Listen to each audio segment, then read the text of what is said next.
منګه د دې فارم د مالک سره یو وړه غوندې انټرویو کوو. حاجي صاحب ستړی مه شي.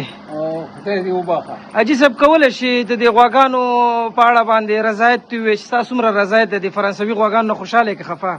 موږ د ډاکټر صاحب نه ډېر خوشحاله یو. ډاکټر صاحب غلام محمد نه په صداقت سره القا کړې ده او دغه نسل اصیل نسل شو او پاک شو او ډېر شودو ورکوي دغه نسل. زمونږ پرې ښه ګزاره کېږي. تاسو نه مننه کوم چې دغه القا راغواړئ او ډاکټرانو ته یې سپارئ او ډاکټران یې موږ ته رسوي او ډېر په صداقت باندې. حاجي صاحب الله دې پکې برکت واچوي. مرستیا خو نه لري؟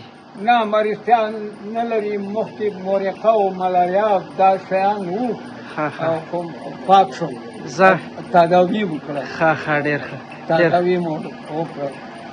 نور هیوادوالو ته څه پیغام لرئ حاجي صاحب؟ هیوادوالو ته دغه پیغام ورکوم چې ډاکټرانو تشویق کړي چې لا نسل بدل شي، لا ښه والی پیدا کړي. دغه پیغام دی زما او ښه یې وساتي، ښه یې وروزي. لر سپین غر نسلونه چې کوم افغانستان ته راوړي د هغې نه باید استفاده وکړي، ځکه چې دا د لر سپین غر نسلونه چې دي دغه 9 کاله وشو چې هغې نه راډیو خوا موږ همدغه القاګانې چې زموږ خپل مالونه یې طی کوو د دې نتیجه ډېره ښه ده نسبت د پخوا او دغه نور کوم نسلونه چې تطبیقېږي.